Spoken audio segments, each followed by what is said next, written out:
Olá, senhores estudantes. Dando continuidade à análise dos exercícios do livro David Grips, de Mecânica Quântica, temos aqui com o problema 2.24.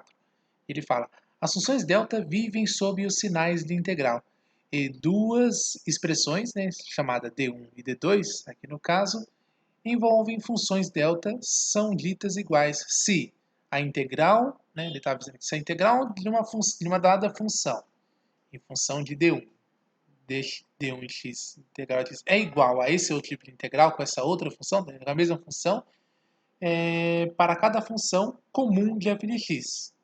Então, só vai ser possível com a delta, na verdade. Né? Então, a gente tem aqui que A, demonstre que delta de cx é igual a 1 sobre módulo de c vezes delta x, que essa é uma das propriedades clássicas, né, envolvendo as funções delta. Você quer saber o argumento, quando você faz a integral, né, você quer que o argumento da delta seja de zero, né, porque aí você é a única situação que é diferente de zero, que a delta dá 1. Para todos os outros valores, né, a delta fica dando zero. Essa distribuição se anula. Então, onde, né, ele avisa aqui, né, onde C ele é uma constante real. Então, verifique o caso em que C é negativo também, porque aqui envolve o módulo de C, né? Então, vamos ver esse caso aí que ele está tratando. Bem, então tá aí. O item A quer que a gente... Na verdade, o exercício 2.24 está querendo a gente ver propriedades da função delta, apenas isso. Então, vamos definir aqui, vamos fazer uma substituição, né, dizendo que y é igual a c vezes x, né? Então, diferencial vai ser 1 sobre c dy, e aí, se o c for positivo, né, então y vai variar de menos infinito a mais infinito. E se c for negativo, c aí inverte, né? Os limites ficam de mais infinito até, implica, né, de menos infinito a mais infinito, mais infinito a menos infinito. Então veja só, a integral de menos infinito a mais infinito sobre a função f de x, delta de cx. Dx seria igual, então. Resolvendo. Então, primeiro, faz a devida troca. Delta de cx é a mesma coisa que 1 sobre módulo de c vezes a delta envolvendo essa quantidade y, tá vendo? E aí você fica integral aqui de uma função fy, no caso, porque é isso que ele quer que a gente analise, integrado em y, no caso aqui, que é a mudança. Feita essa... usando só a substituição, tá ok? E considerando a delta y. Y incorpora ainda, carrega os x, tá certo? Mas aí, por conta do diferencial que apareceu, fica 1 sobre c lá na frente. Então isso fica igual a 1 sobre c vezes a função f de zero, porque, ó, só quando o argumento da delta for zero é que dá a diferença de zero o resultado desse cálculo. Então, f vai ser para a substituição desse valor, que é f de zero. Mas, seria como se fosse y menos zero, né, se a gente fosse pensar. Então aqui fica 1 sobre c f de zero, onde c é maior que zero. Ou, no caso, se você tiver c menor que zero, então você teria 1 sobre c aqui, f de y, nos limites de infinito positivo até infinito negativo. Aí é só inverter os limites de integração, fica a troca de sinal aqui, menos 1 sobre c, e aí cai na mesma circunstância nessa parte. Então fica menos 1 sobre c, f de zero, quando c de fato é negativo. Então, usando apenas o método de substituição e usando as propriedades da delta, né, nós temos isso. Por outro lado, né, a gente tem aqui que, para o caso de integral de menos infinito a mais infinito de f de x, delta de cx seria igual, então, a simplesmente 1 sobre módulo de c, f de zero. No final das contas, é isso mesmo, tá vendo? Porque quando faz a troca do limite, reproduz, né, a própria função em 1 sobre c. Igual, né, tá vendo? A integral de menos infinito a zero de f de x, 1 sobre módulo de c, delta de c. Porque, veja, usando a propriedade de limite de integração, quando você resolve a integral, você tem que fazer o limite superior menos o limite inferior. Então, esse menos que é produzido aqui, ó, é limite superior, tá vendo? Que é integral de menos infinito com a do limite inferior, né, vamos dizer assim. Então, poderia ser interpretado dessa forma. Aí você pode escrever em função de módulo aqui e só integrar de menos infinito a mais infinito, que seria a composição, né? A composição dessa quantidade C com essa aqui a menos C. Para delta, né, de 1 sobre módulo de C, delta. Aí confere, né? Tá vendo? Só usando o método de substituição, confere que essa relação é de fato atendida, né? Respeitada. Para o caso do item B, aí ele fala aqui que seja a função θ de x, que é a função degrau, e um de θ de x aqui igual. A função degrau diz o seguinte: quando o argumento ele é positivo, a delta fica dando 1, a função θ, né? E quando o argumento ele é zero, menor que zero, negativo, fica dando zero o tempo todo. Aqui deveria ter também maior ou igual, no caso, né? Ou igual a zero. E aí, então, aqui definindo θ de zero, né? Como sendo o valor meio, né? Nos casos raros em que isso é realmente relevante, tá? Então, a gente define que θ de zero é igual a meio nessas circunstâncias assim. E demonstre que a derivada de θ em função de x é igual a delta de x, tá ok? Então, temos essa relação aí. Vamos ver se isso é verdade, que eu tenho uma relação entre θ e funções delta, né? Que a gente podia tratar. Quando você faz graficamente, muitas vezes o pessoal demonstra assim, né? Mostra a função delta, que é um pico, né? Que dá um pico infinito, formando a área aqui. E a derivada seria, a função delta seria só o pico em si, né? Que mostra que é a integral da área, né? A soma da área. Então, aí de fato, o θ ele é a integral da delta, né? Então, vamos ver aqui com calma e a gente analisa isso com mais detalhes. Então, o item B, ele mostra lá, integral de menos infinito mais infinito de f de x com a derivada da θ, em x, que é o que ele quer que a gente analise, né? Vamos ver se de fato isso é a delta de Dirac aqui, né? Essa estrutura. Então, isso aí você faria usando a integração por partes, né? Que você pega, chama de função, sei lá, u, integral de u dv é igual a u vezes v menos a integral de v du. Vamos pensar assim. Que tem lá também no GIPS, você pode ver isso. Então, quem seria a nossa função u, né? Seria f. Né? Então, tá aqui. F é a nossa função u. Aí, quem seria o v? V seria a nossa função, que é a função θ, no caso, que seria a integral aqui, envolvendo o diferencial. Né? Seria toda essa função aqui. Que vai ser a integral, né, dessa quantidade em relação a x. Se eu integrar a derivada de θ em relação a x no próprio x, vai ser simplesmente θ, que é o que está aqui. Tá bom? Então esse é o nosso v, vamos chamar assim. Integrado no limite, aplicado nos limites de menos infinito mais infinito igual ao limite de integração. Menos a integral de v, du. Né? Então, quem é v? Está aqui, tal do θ. E quem é du? Du é a derivada de f em relação a x. Então está aqui, derivada de f em relação a x. Integrado em x. Ok? Então, fazendo aqui uso de integração por partes, conforme avisamos. Veja, quando eu aplico os limites de integração aqui, eu vou ter que f, de acordo com a informação que eu tenho lá, de mais infinito a menos infinito, f vai ficar f de infinito, nesse caso, né? F de valor infinito, em função de θ apenas. Então, vezes, né? Na verdade, vezes infinito. Porque θ, a integral ocorre em x, ok? Então, vai ficar apenas f de infinito. Enquanto que a derivada aqui simplesmente daria, quando foi obtido, né, simplesmente os valores envolvendo a função θ. Só que a função θ, que é a função degrau, quando o seu argumento ele é simplesmente positivo, ela dá 1. E quando o seu argumento é negativo, ela simplesmente dá 0. Então, quando o argumento for positivo, vai dar simplesmente 1.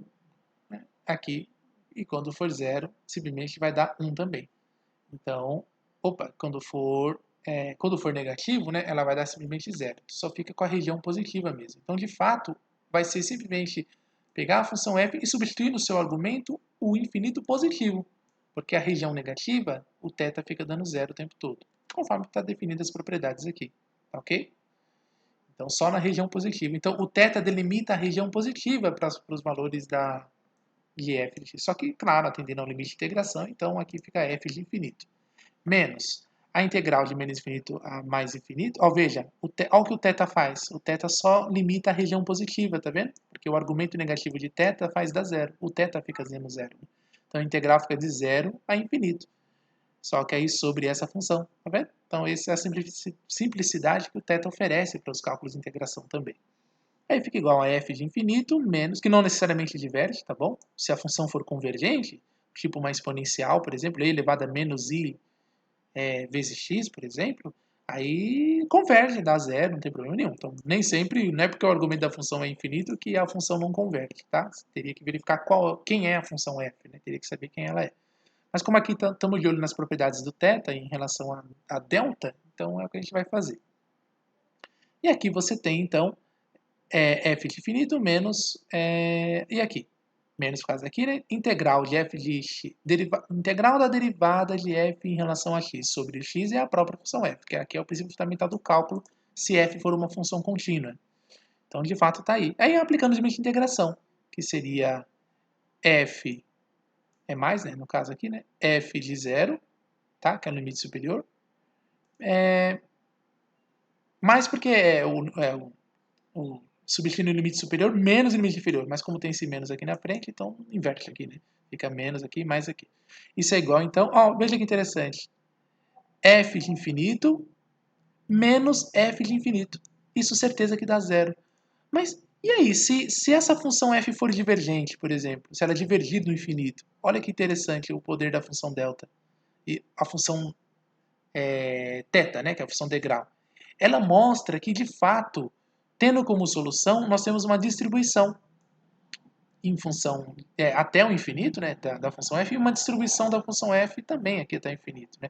Então, se você vai caminhando, por exemplo, para o infinito com a função f, mas você vai fazendo a diferenciação, então, por exemplo, vamos supor que para um determinado, sei lá, x igual a 0, a função vale 2, por exemplo. Então, ficaria 2 menos 2. Aí, vamos supor que para x igual a 5, vamos supor que a função f vale 10, por exemplo, o valor 10, a imagem. Né? 10 menos 10 dá 0. Se você, sei lá, se x fosse igual a 50, aí o f, por exemplo, seria 240, por exemplo. Aí 240 menos 40. Percebe? Você vai caminhando para o infinito com os valores da função f, por valor do argumento, mas sempre vai diferenciando.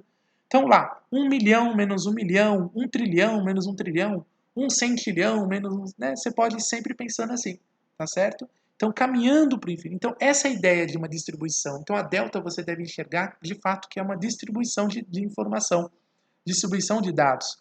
Então, não é que eu vou direto lá para o infinito, né, e já vejo divergência. Não, toda vez que eu vou caminhando para o infinito, que a função, mesmo que a função vai divergindo, veja que ela vai subtraindo a divergência. Porque está subtraindo com ela mesma. Então, a função isso é muito interessante, porque esses mecanismos aparecem muito em mecânica quântica, principalmente em relações com a função delta. Então a função delta consegue trazer esse comportamento para a gente. É muito legal. E aí você fica só, então, com uma solução finita, tá vendo? F de 0. Então fica aí igual a F de 0. Aqui, né? Que por fim, você pode escrever agora assim, ó. Integral de menos infinito a mais infinito de F de x, ó lá. Essa distribuição, que vai ficar dando 0, tá vendo? Quando vai lá para o infinito, é a delta.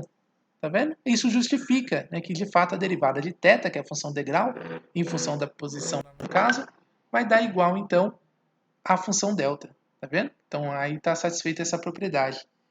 Então a derivada de θ da função degrau em função da posição é igual à função delta. Ok? Como se queria demonstrar, né? Feito fazendo, né, observando essa relação, né, que a função θ, né, ela é uma constante.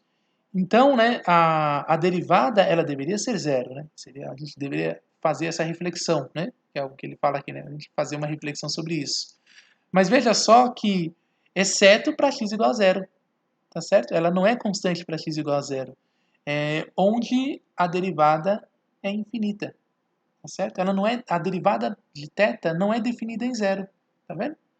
Que atende a essas divergências aqui. Tá? Então é uma reflexão interessante de se fazer e é que o item B resolve para a gente. Então, o problema 2.24 quis fazer essa discussão dessa... Na verdade, a gente enxergar o que é de fato a função θ, né? E a função degrau, que é a função degrau, e o que está fazendo a função delta. A delta, na verdade, está mostrando para você uma distribuição, né, de valores que estão correndo, mas eles estão sempre se anulando, tá vendo? Aí só sobra o valor naquele ponto. Então a função delta leva a sua função, né, que está descrevendo, para aquele ponto que é o único ponto que diverge. Tá? Isso que é interessante. Então a função degrau ela é divergente apenas quando x é igual a zero. Tá vendo? Isso engraçado que tem informação matemática ou mesmo agora para nós, depois vai dar informação física para a gente. Por isso que delta, na verdade, é uma função de distribuição. Ou é simplesmente uma distribuição. Que está aqui, tá vendo? É uma distribuição que vai correndo e convergindo para um valor. Então, quando eu estou na origem, eu tenho simplesmente um valor que se destaca, que é um valor que é finito, que é diferente de zero. O único valor finito que tem aí nessa distribuição. Então, mesmo que essa função vá divergir para o infinito, não tem problema. Como se trata de uma distribuição, ou seja, não acontece de uma função estar lá no infinito e a outra estar aqui antes do infinito, né? Vamos dizer assim, né? Será que eu posso falar essa linguagem? Menor do que infinito, né? Vamos dizer assim, um valor finito. Não, elas estão caminhando juntas, né? Essa distribuição está sendo... Então, se você pegar a simetria da função delta, né? Que ela tem um pico em função aqui, a distribuição na primeira metade da esquerda é simétrico à distribuição ao lado direito, tá vendo? Então, na diferenciação, ela fica sempre dando um valor, vai anulando, né? Vai dando infinito, vai dando zero. Que caracteriza a função degrau quando você integra ela, né? Que dá a área aqui embaixo. A área é um valor finito. Então, a delta vai para o infinito lá no pico, né? O valor máximo da função delta é o infinito, mas a área abaixo da curva da delta é uma função, é um valor finito, que dá caracterizado pela função degrau. Isso é muito interessante, tá bom? Isso acontece muito em física, que a gente vai tratar aqui também. Então, com isso a gente encerra a análise das funções delta, né, aqui para o problema 2.24, tá ok? Até mais.